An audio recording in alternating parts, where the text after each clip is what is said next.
Well, we're maybe halfway through talking about airplanes. And to remind you what the story is at this point, so when air flows around objects, whenever it bends away from the surfaces of objects, it's pushed away by something. It's pushed away by higher pressure at the object's surface.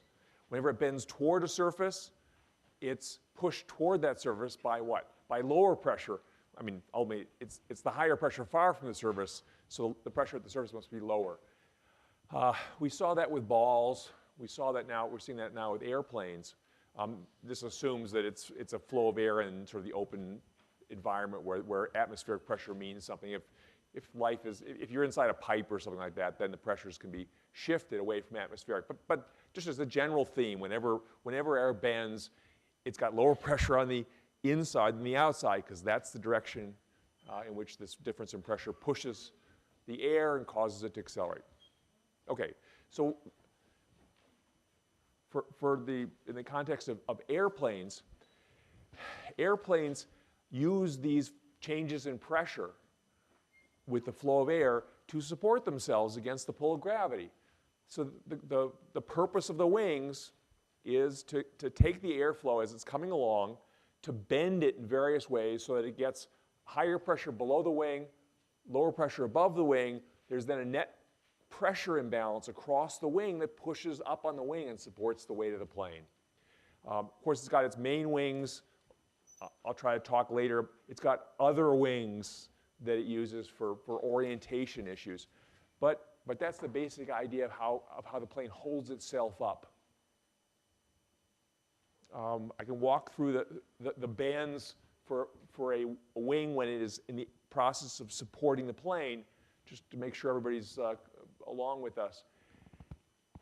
This last drawing, which actually is shown in larger scale, back up to this larger scale, as the air comes rushing towards the plane's wing, when the wing is shaped and oriented in a way that obtains lift from the air approaching goes both over and under the wing. Basically, the airflow divides into two halves. Unlike the ball, which is symmetric on the sides and top and bottom, the wing, of course, has sort of a top and a bottom, and it's got some long extent. So it's a structurally simpler system than a ball for the airflow. It's just the over and under, and the air going under the wing bends away from it most of the time, and therefore is pushed away by high pressure below the wing. And the air going over the wing bends toward the wing for the most part, most of the time, and therefore has lower pressure on top of the wing than far away. So you've got this high pressure below and low pressure above, net push up on the wing. That's basically where we stand at this point. You okay with this idea, or questions about this idea? Anything you're wondering about? Okay. Obtaining lift with a wing, the two things that matter are the shape of the wing. That is, this of course is a cross section. It's a slice through, like you're slicing cheese. Okay, there's a slice through it. This particular cross section is symmetric top and bottom. So this obtains lift only because it's tilted away from horizontal. If the wing were asymmetric top and bottom, it could obtain lift even when it was horizontal, and many planes are like that, particularly the little ones, the two-seaters and four-seaters that people fly as amateurs. Those typically have asymmetric wings. They're really working hard. They're little planes. They go relatively slowly often. They have to work to get enough lift to support themselves, and therefore they have to use all the tricks in the book, which include changing the shape of the wing top and bottom, so using an asymmetric wing. All right, so that's the story of obtaining lift.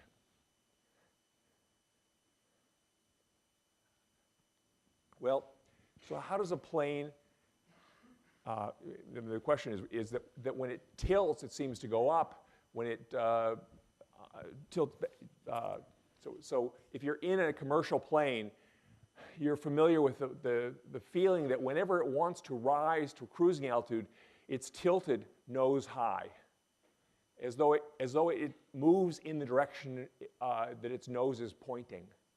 And when you're coming down from great height, when you're coming in for a landing, you're not so aware of the nose being tilted low. There's never sort of a time when you feel like if you got out marbles, they would roll to the front of the plane. So the plane pretty much spends its whole time either pretty much horizontal or nose high. It doesn't point to the ground to go to the ground. So what's going on with this? Really what it's doing is the plane with its rigidly attached wings is using the tip of the whole plane to orient the wings, to change how much lift the wings get.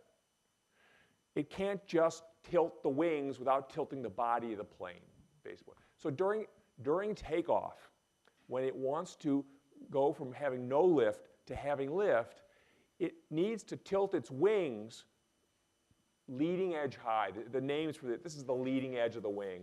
This is the trailing edge of the wing. It's just conventional names for airplane stuff. So it needs to tip it so the leading edge of the wing is above the trailing edge in order to have that funny shape of airflow to obtain lift. Well, it can't tip the wings without tipping the whole plane. So during the process of taking off and going up to cruising altitude, the nose of the plane is high. And those of you who've flown on planes, this is familiar. There's this period when the cabin, the pilot is well above you and everything would roll to the back of the plane if you give it an opportunity. A cart in the aisle will go right back to the back of the plane. Is that okay with everybody? To land, to come down from great height, it doesn't actually have to point down. All it has to do is arrange it so it doesn't get enough lift to support its weight.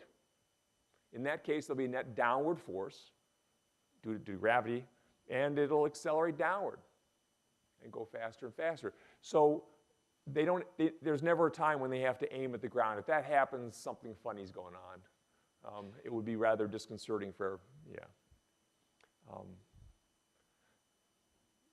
my father used to fly little planes, and there was one time when somebody above us decided to dive at us, and we ended up diving to get away from him.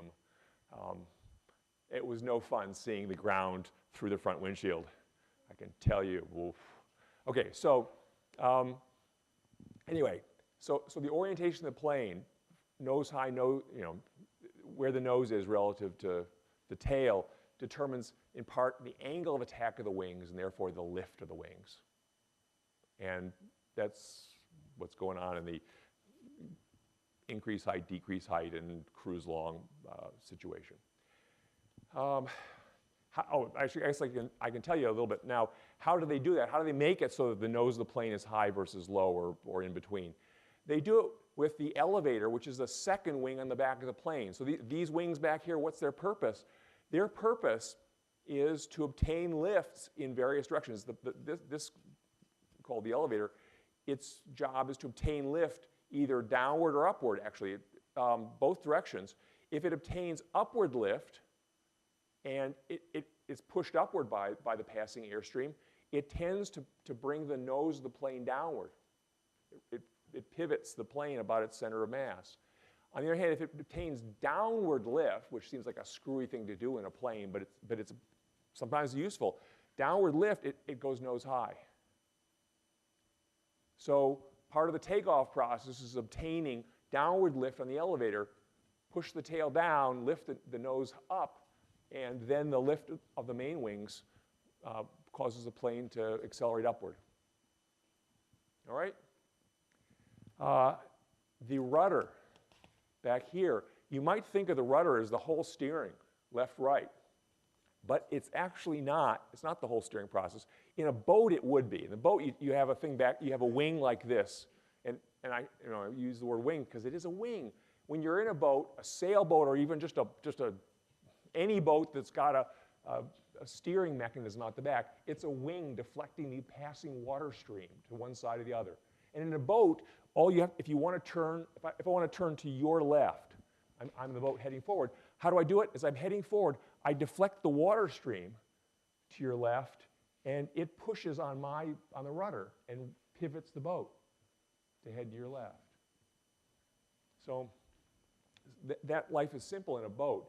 In a plane, not so much. The plane doesn't actually want to simply, if it wants to go to your left, it doesn't just simply take its rudder, deflect the passing air to your left, and pivot like this.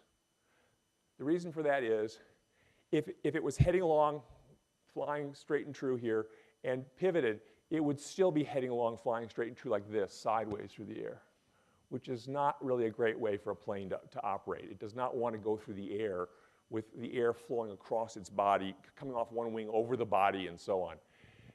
So what does it do? Instead of just turning by using the rudder, it uses the rudder, and it uses two more little wings that are at the ends of its structural wings, its main wings.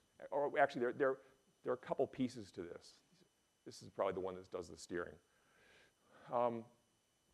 If they deflect these little surfaces here, they're marked in, this being, of course, a foam airplane that no one has ever flown for real, nothing actually works. But in a real airplane, this trailing edge here on the wing, one, of course, on both sides, they bend up and down. And if you've flown in a plane, you've watched them bending up and down. Parts in here also bend up and down. What those are doing is making small adjustments in the lift of the wing. If they lift this strip of this trailing edge thing is called an aileron. If they lift it upward, it deflects the air upward. The air having been pushed upward now pushes downward on the wing, and the wing tips low. So what they're doing is with these surfaces at the back of these main wings is they're arranging the plane's orientation along this direction. And there are names for these. There's pitch and yaw and roll, and I never know which one's which. I can't remember them for any length of time. So, with these trailing edge surfaces on the wings, they can orient the plane this way. They get a torque from the passing air. So far, so good with everybody? So if they want to turn, we're heading towards you. I'm flying this plane, and I want to turn towards your left. I do two things at once. I'll set aside the rudder for the moment. Instead, I'll just tip the wing, this one wing high, one wing low. And now the lift force that the plane is obtaining from the passing air is no longer perfectly vertical. It's up and to your left. It provides an acceleration in this direction because there's now a force, there's a horizontal force that wasn't there before toward the left that pushes the plane and causes it to accelerate to the left. You okay with that idea? Well, again, the plane doesn't really want to fly along like this. So now they use the rudder so that as it begins to accelerate to the left, it begins to turn toward the left. So they do both at once. And the main turning acceleration is not associated with the rudder. It's associated with the tilted wings. So if I'm going along to your right and want to turn away from you, we turn away like that to get lift away from you, to accelerate away from you, and then we play with the rudder so that the nose travels straight through the air. All right? And hopefully for those of you who have flown a plane, this is familiar. When you're turning, you're tilted, and vice versa. You never just turn like a boat. It can, it can be a little disconcerting because as you're turning, you often, if you get some hotshot pilot, which happens once in a while, and I'm not the world's most comfortable flyer myself because I believe in gravity too much. But you get somebody who decides that, oh, we're going to make a left turn. Okay, we turn like this, and we do the whole left turn in 6 seconds. And it works, but you have a brief view of the ground through the one side set of side windows. Like, plus, if you make a very rapid acceleration like that, the acceleration, of course, is toward the center of the circle, right? And in this case, it's over here. You have this tremendous feeling of acceleration in the opposite direction. You can feel quite heavy briefly, as you go around that turn. Okay? Questions about turning planes, lifting planes? Yeah. the rudder does move. Oh, no, sorry, if I suggested that the rudder does not move, no, it does move. What it doesn't do is it doesn't provide the main turning process. It's not responsible for the acceleration of the turning. It's responsible for making sure the plane points in the right direction so the air doesn't slide across the wings. So it's almost a minor role compared to the others. And actually during the invention of flight, the Wright brothers era and stuff, they were not using these mechanisms to do the tilting and tipping of the plane. They hadn't realized the idea of using these extra wings quite the way they are here. But one of the innovations the Wright brothers came up with was allowing the plane to steer in the direction that it was beginning to accelerate. So getting sort of 3 degrees of control over the aiming of the plane. And that made a big difference. As I'll say more, the Wright brothers were not just like hacks playing around in their bicycle mechanics backyard going, hey, let's try this orbital. No, they were actually really very sophisticated aerodynamicists. And they knew all these issues and struggled to solve them using what they had at the time. Other questions? Okay. So that comes up to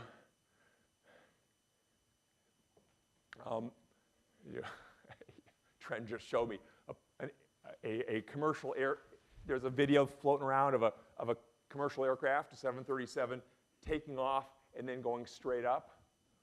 Is this familiar to people other than, I saw it for the first time 20 minutes ago. So, okay. Why can't a plane do that routinely? Why can't the plane take off and just go like, in fact, there are military planes that can do this, but it's not for the average person. What's the problem?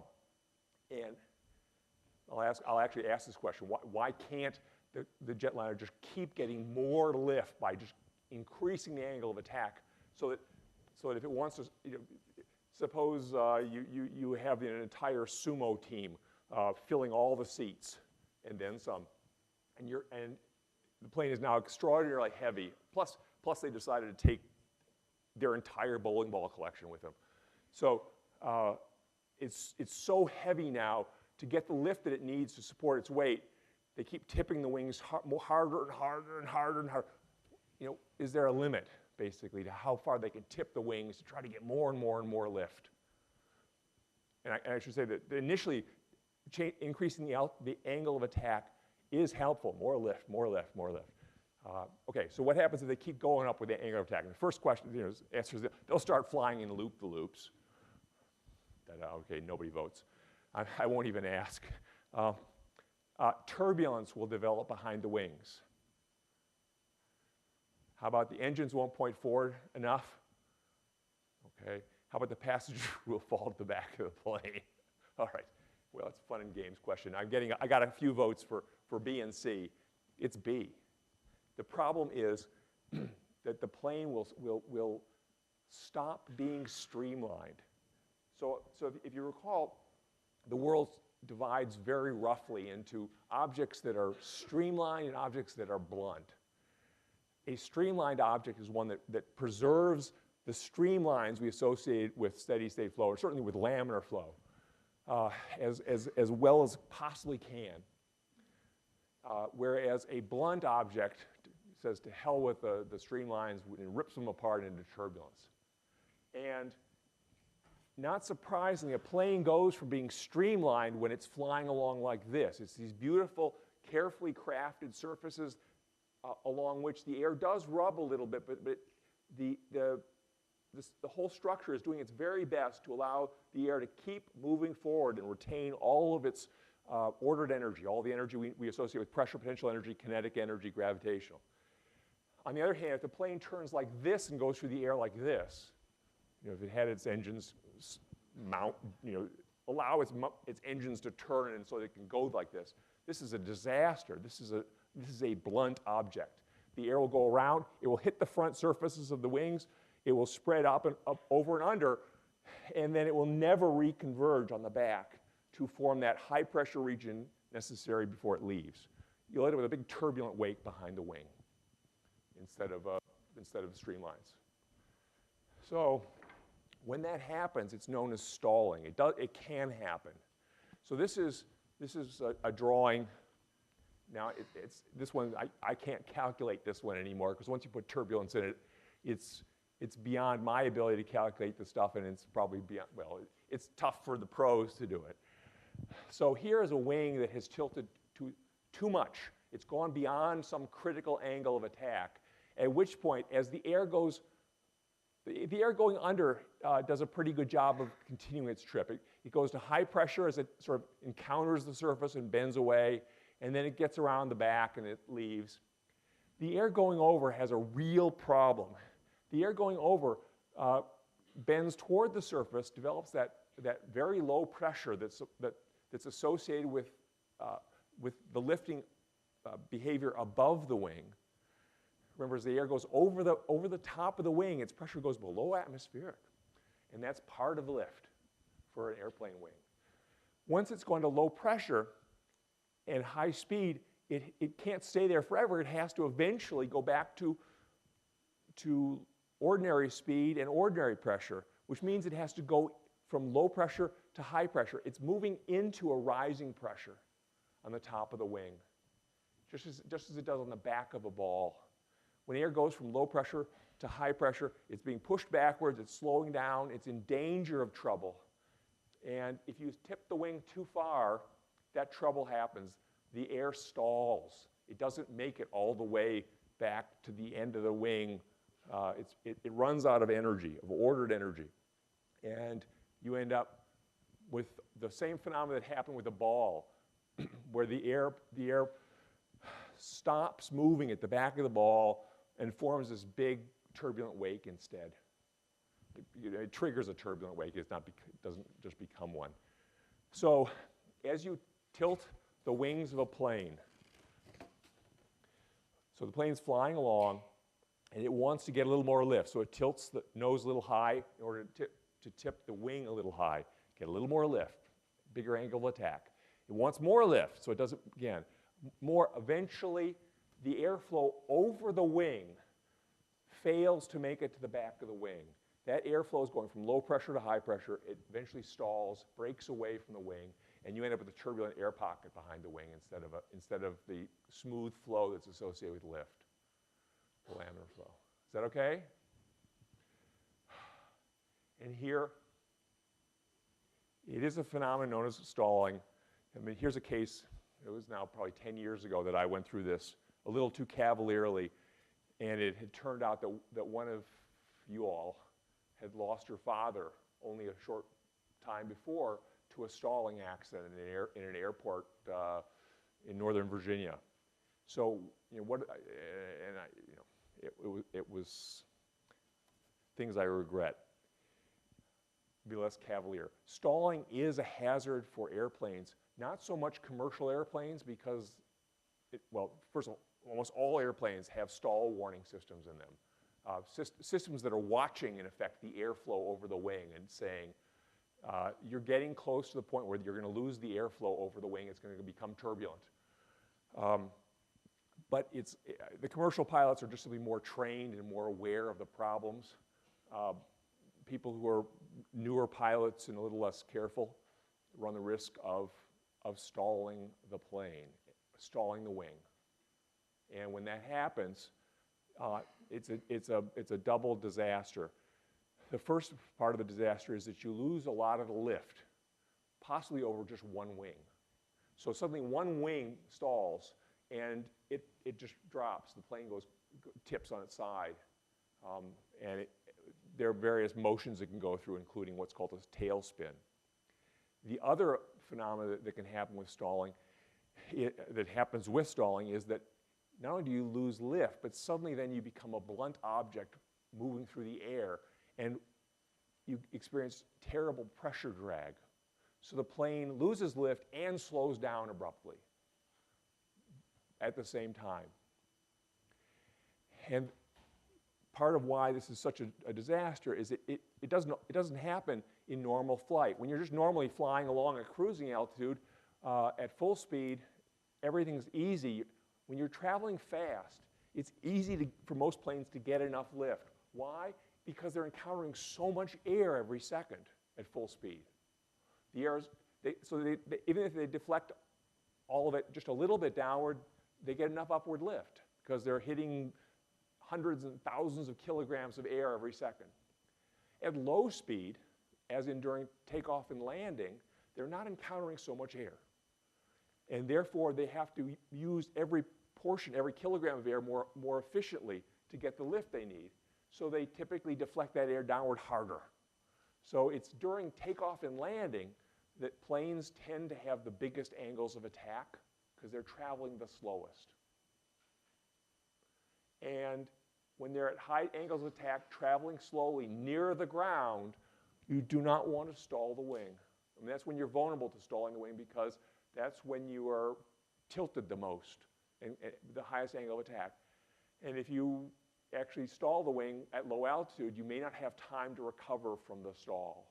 The plane when it stalls, it was flying along nicely. When it stalls, it slows down rapidly and loses lift rapidly. So it kind of comes down like this.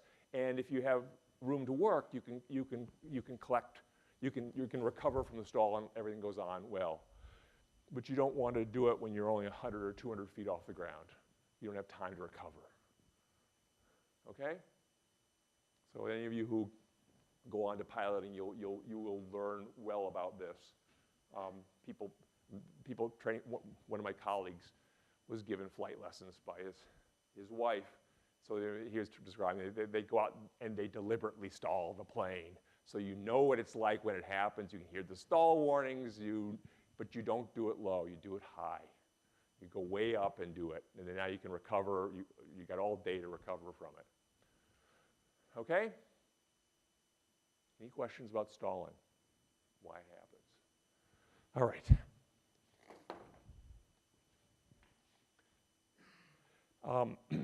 Little tidbits about commercial planes. The little planes, because they go relatively slowly, the propeller-driven planes, I'll come to propellers shortly, because they go slowly, they encounter relatively little air per second. A lot, but not like a commercial jet. And as a result, they need to. This is not a wing from a little Cherokee or whatever. The two-seaters, four-seaters, they have big wings, highly curved wings. They're doing everything they can to get a lot of lift, even when they're going 100 miles an hour. So those wings are fixed and big and curved. Commercial ones, the jets go so fast, they encounter so much air every second that they don't need a whole lot of wing to obtain the lift they need to support their weight. Where they need a lot of wing is during takeoff and landing, because during takeoff and landing, they're going relatively slowly. You don't take off or land at 600 miles an hour. You take off or land at somewhere in the mid-100 range. So during the takeoff, the air isn't going all that fast past you. You don't want to use big angle of attack to obtain lift. So what do? Well, they enlarge the wing temporarily. They have structures in the big planes called slats and flaps. The slats go forward, the flaps go backward, that extend the wing and give it additional curvature so that it's got that long arcing bend over the top that gives you low pressure, big low pressure spot on top of the wing. So if you've taken off or landed in a commercial jet, you've observed that the wing extends front and back with gadgetry to obtain more lift at low speeds. Once they reach cruising altitude, they don't need the lift anymore. They don't need the curvature anymore. They need the lift, but they get it easily just by virtue of their speed through the air.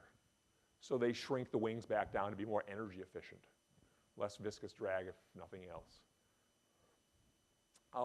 That one part marked vane there. This thing, that's inserted in there. Once the wing is sort of separated this far, where that flap is so far out that there's actually access between below the wing and above the wing, that looks like something that wouldn't be helpful, having sort of a hole in the wing. What's that for? Well, it actually does help. that if air can flow from under the wing where it's high pressure to above the wing where it's low pressure, that air will travel faster. It will speed up. It's going through sort of a nozzle to go fast. And having fast-moving air flowing over that trailing edge of the wing is useful because it helps avoid turbulence. If you've got nice fast-moving air running across the surface, it's not going to stall. And so some of the structures on the wing are intended to help prevent stalling and help prevent any airflow problems. Keep the air moving. And that one is a case in point. Okay, so that's changing the wings. What are we down to? We're down to propulsion. I've already talked about how the plane turns. I showed you, I went through all that. How about propulsion for a plane? And the original, the classic way of propelling a plane was with a propeller. And one of the great observations of, it was Orville Wright who came up with this, who realized this, I guess, that the blade of a propeller, and you've all seen propeller blades spinning around, they are not paddles. A propeller is not like a paddle like on the paddle boats of their era, where the only purpose of it was just to push through the water. Prior to Orville Wright, all the propellers that were used to push anything forward were basically flat plates that spun through like a ramp, and they operated as though they were a ramp, hitting the water and just making the water ride the ramp backwards. Nobody paid much attention to the water on the front side of that ramp, just the back side of that ramp. And how to illustrate this? If you think of wings or anything wing-like as just a plate whose only purpose is to take the air that encounters it or the water that encounters it and just bounce it off, so if I swing this plate of paper through the air like this, I'm going to get the air that hits this surface and deflect it toward you. Can you visualize that? What about the air that that didn't get hit by the plate and instead goes around the back side as the plate comes down through the water, goes down through the air? The air that goes over the back side, it's going to end up with a turbulence back here. You're going to end up with this descending plate here is going to have a turbulent water or air pocket behind it, which is crummy. And one of the reasons why so many of the people trying to make planes, the Wrights weren't the only people trying to fly powered aircraft. There are a lot of people failed in various spectacular or horrible ways. And part of it was a misunderstanding of how a propeller works. The idea that if a propeller is just a surface going through the air, hitting the air and deflecting it, and ignoring the air behind that surface, then you've got a propeller you've got a system that is stalled all the time. It has an air pocket behind it all the time. This actually has a more practical situation. Badly designed fans. A fan that is just a plate going through the air will have a stalled air pocket behind it. And that brings up noise. It consumes extra electrical energy stirring it. It just stirs the air up for no reason. So a properly designed ceiling fan, for example, will not have that air pocket, not have the turbulence. So having now talked this to death, what Orville Wright realized was that the blades of a propeller should be treated as wings. Give them all the respect that you give to the wing of the plane. And take into account what happens to the air that goes on both sides of the surface. And so here, in this drawing now, here's the air, the effective wind going past that propeller. Not because the air is moving, but because the propeller is moving. So the propeller is sweeping through the air. The air, therefore, is flowing past the propeller on both of its surfaces. And on one surface, it bends away from the wing. It's a wing. So this bottom surface here is basically the bottom of a wing, and that air bends away from it. And there's high pressure, therefore, on that back surface of the propeller. But the air that goes around the front of the propeller it's important. It bends toward the propeller if the propeller is designed properly. And it does not become turbulent. It goes around that surface, bending toward it, and therefore you got low pressure in the front of the propeller. And so this is what the Wrights came up. During that era, the engines they had to work with, the internal combustion engines they had to work with, were not very powerful. I mean, nothing, like they were like lawnmower engines or worse. And therefore, you couldn't afford to be dragging turbulent air pockets around in a circle and hope to get any propulsion. So they properly designed their propellers. They had a little wind tunnel, which you can go visit at Kitty Hawk in the museum there. And they figured out how to get a relatively efficient propeller going, and they dominated the propeller business for a decade after their first flight. And anyway, so you get as the propeller turns, it deflects the air on both sides. It obtains forward lift from both surfaces of each propeller blade. And forward lift, that is lift in the direction the plane wants to go, is given a name. It's called thrust. We've seen thrust before with rockets. So the air pushing forward on the propeller as the propeller pushes back on the air gives you thrust. If you turn this propeller on its 90 degrees, it becomes a helicopter, basically. That's how helicopters work, too. They swing a wing through the air. I mentioned this last time. And that obtains upward lift, and strong enough that they can support the weight of the vehicle and the people in it. So that's how helicopters work. So any questions about propellers? The limitations on propellers are that they are sweeping through the air when they're parked. When the plane is parked and they're sweeping through the air, they get plenty of forward thrust force, no problem at all. As they begin to move faster and faster through the air, they have to deal with the fact that the air is no longer motionless. It's coming at them, and they have to change their angle of attack. The angle of attack here now is measured as relative to vertical. So this wing is already tipped a little bit leading edge forward toward the front of the plane. The trailing edge is backward toward the rear of the plane. But as the plane goes faster and faster through the air, they have to rotate that blade more and more forward, more and more leading edge forward. The early propellers didn't pivot. The blades were just fixed. They just the beautiful wooden constructions. People cut them out of wood. I don't know how they managed to get these beautiful shapes. But they did, but they then, of course, couldn't change them in flight. Modern propellers can change in flight.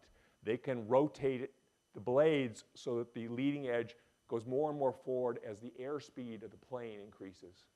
So they can sort of reach out and grab the air as it rushes toward them, up to a point. And beyond a certain point, the air's coming at them so fast that the blade can't sort of reach out and get much lift from it. I think a decent analogy is if you're swimming slowly, every time you grab the water and push it backward, you get nice propulsion out of this. But as you go faster and faster, you have to move your hands pretty fast just to keep up with the passing water. And you have to go even faster to get any forward push from that passing water. And if people drag you along at 100 miles an hour, you're not going to be able to get any, you can't even move your hands that fast to get any push from the water. So the propeller runs into that kind of problem. The air's going by it too fast to reach out and grab it and pull it backwards and get thrust from it.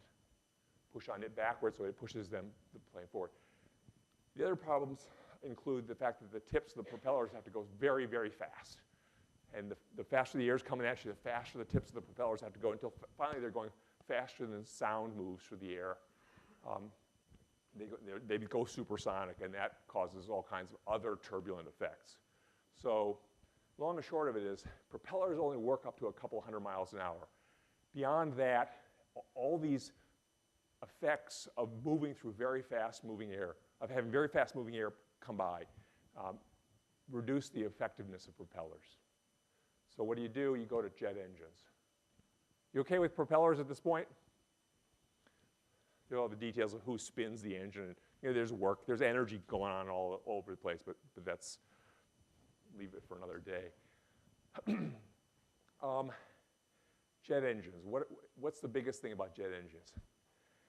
Jet engines work with air in a confined environment? I mean, what are the big picture issues? The propeller works in the open air. The air going by the propeller is moving at the speed with which the plane is moving through the air. So if the airplane is going at 300 miles an hour, which is fast for a prop plane, the air is coming by the propeller at 300 miles an hour. And the propeller has to do all of its lift action in that 300 mile an hour gale. What does a jet engine do? The jet engine has the luxury of slowing the air down in its initial diffuser duct. That entry duct, and I asked you this as a question last time, I think. How fast is the air moving as it enters the engine? You're in a plane moving 600 miles an hour. You see the air go rushing into the engine. You can't see the air, but you know it's there. How fast is it moving when it enters that engine? Well, it's not moving 600 miles an hour anymore. It has slowed down. It has slowed down in part because it's gone into a diffuser, that anti-nozzle shape, and in part because it can compress. It can store some of its kinetic energy in a yet one other form that we didn't talk about with Bernoulli's equation. Water is not compressible. You can't smush it. Air you can, and when you smush it, you can actually put energy. It takes work to smush it, compress it to higher density, and it can put energy into that.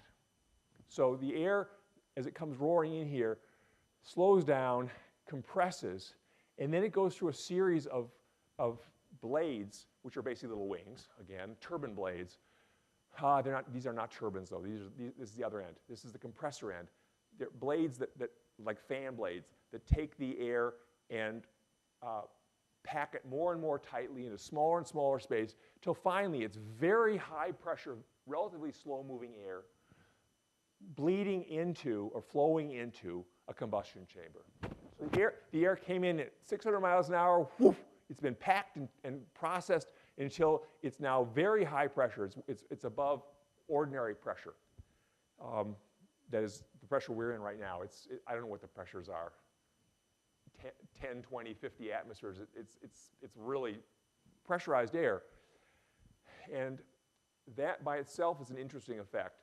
That even flying at 30,000 feet where the air is very thin, you probably know that people at 30,000 feet, humans were never meant to live at 30,000 feet. People who go climbing Mount Everest, when they're near the summit, they're in serious oxygen deprivation. They're barely able to keep themselves alive. And then they're in this terribly hostile environment. You know, it's all craziness, but people do it anyway. So 30,000 feet is not good for humans. The air is too thin.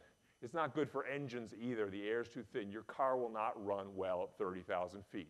The air is just too light and fluffy. But the jet engine has the advantage of taking this air, smashing it down into compressing it, packing it. It's now dense, high-pressure air, even at 30,000 feet. You can burn stuff in this.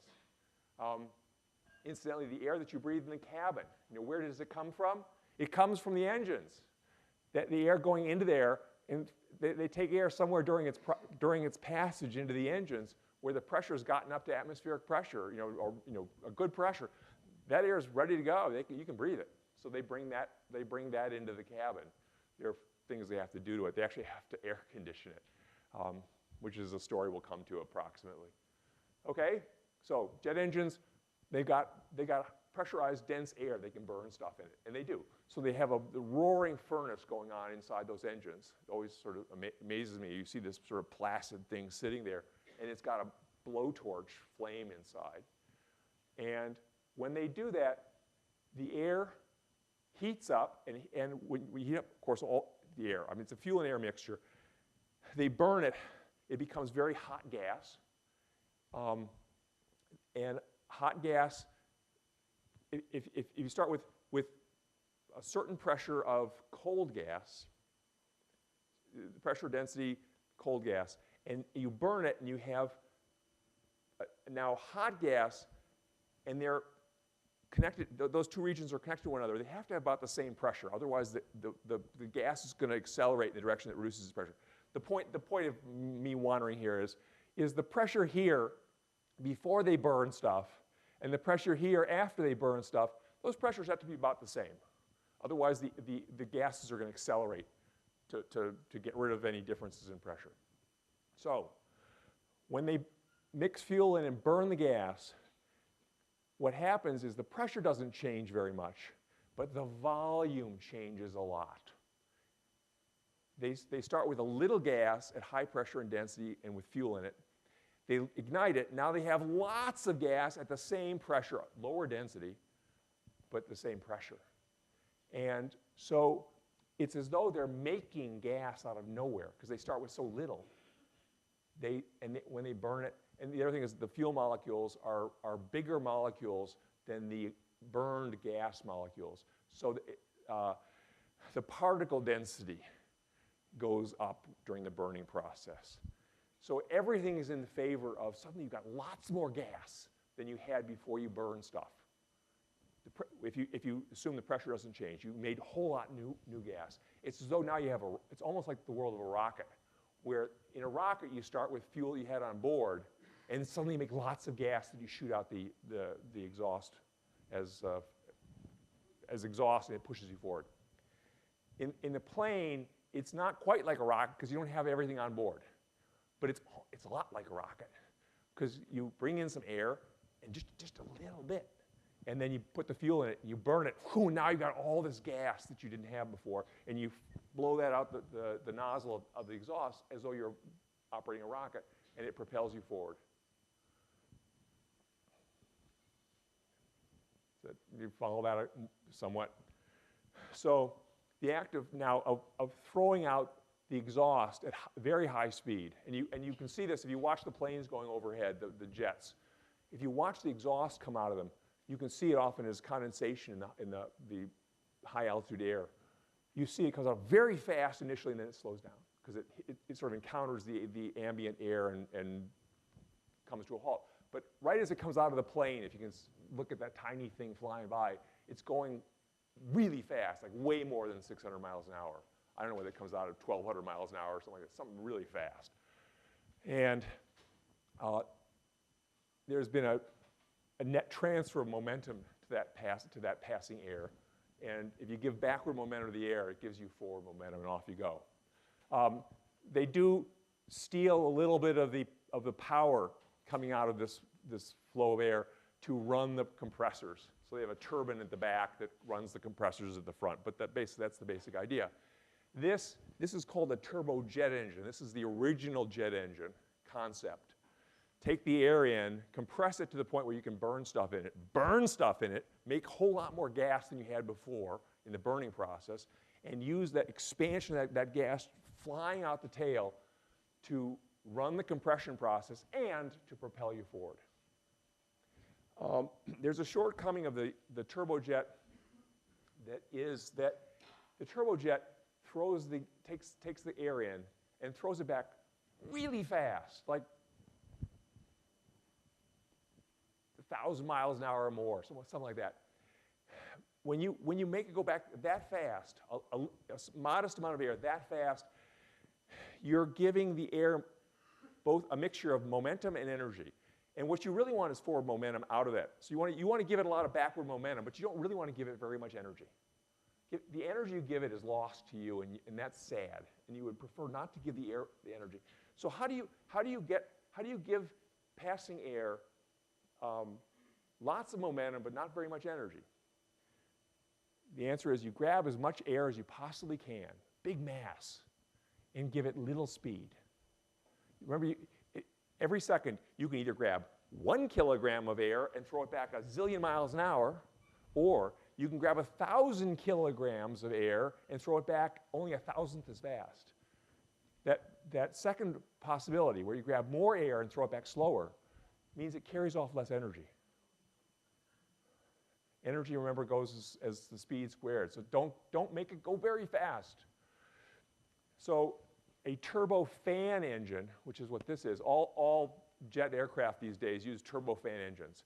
They have a turbojet at their heart, but they also run a giant fan. And the fan's job is, the fan is like a propeller, except it runs inside the duct where the air is moving slower.